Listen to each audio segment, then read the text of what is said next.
नागिन से प्यार। एक गांव में बबलू नाम का लड़का अपनी माँ के साथ रहा करता था। बबलू सुबह सुबह तैयार होकर अपनी माँ से बोलता है, अरे माँ, मैं किसी काम से शहर जा रहा हूँ, आने में थोड़ी देर हो जाएगी, तुम चिंता मत करना। वो सब तो ठीक है बेटा, लेकिन थोड़ा टाइम से आने की कोशिश करना। ओके माँ, मैं कोशिश करूँगा टाइम से आने की, लेकिन आप अपना ख्याल रखना और खाना खा लेना। ये कहकर बबलू वहाँ से चला जाता है। फिर लौटने में उसे शाम हो जाती है और वो एक शॉर्टकट रास्ते से आता है। वो रास्ता जंगल से होकर गुजरता है। फिर वो थककर वहीं खड़ा हो जाता है। अरे यार, काफी लेट हो गया और थक भी गया हूँ, थोड़ी देर यहीं बैठकर आराम कर लेता हूँ। फिर वो वहीं बैठ जाता है। तभी वहाँ कुछ अजीब सी आवाजें होती हैं।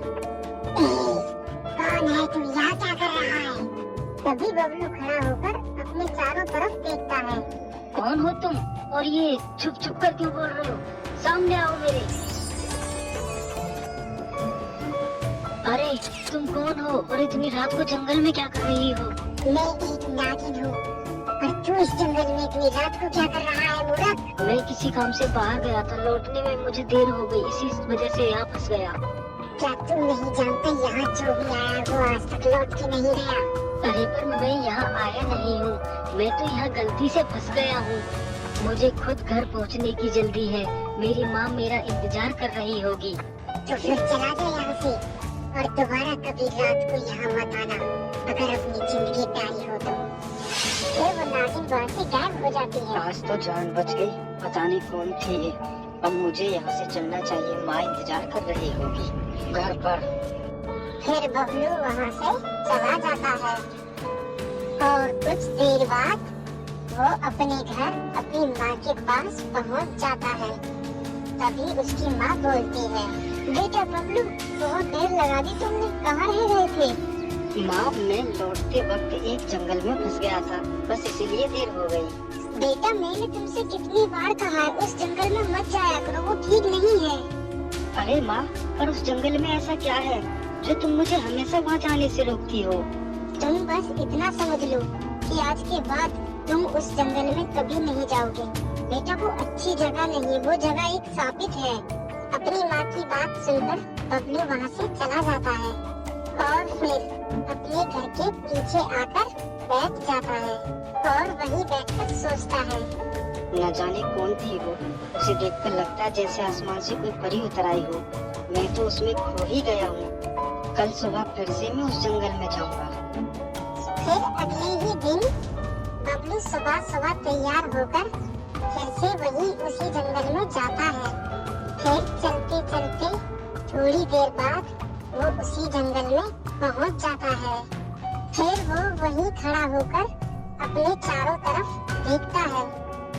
अरे यहाँ तो बिल्कुल सुनसान है, कोई भी नहीं है, कहाँ गई वो? फिर थोड़ी देर में वहाँ नागिन प्रकट हो जाती है। लड़के, तू फिर से यहाँ आ गया, लगता है तुझे अपनी जान प्यारी नहीं है। मैंने तुझसे कहा था ना कि दोबारा यहाँ मत आना। मैं यहाँ नहीं आना चाहता था, लेकिन तुम्हारी खूबसूरती और तुम्हारी मासूमियत मुझे यहाँ खींच लाई। मैं एक पल भी अपने आप को रोक नहीं पाया और यहाँ चला आया। क्या तू नहीं जानता, मैंने तुझे टस लिया तो तेरी जान जा सकती है। जा, चला जा यहाँ से। मैं यहाँ जाने के लिए नहीं आया, मुझे तुमसे प्रेम हो गया है, मेरे साथ मेरे घर चलो। बेवकूफ, मैं एक नागिन हूँ। एक नागिन और इंसान का प्रेम कैसे हो सकता है?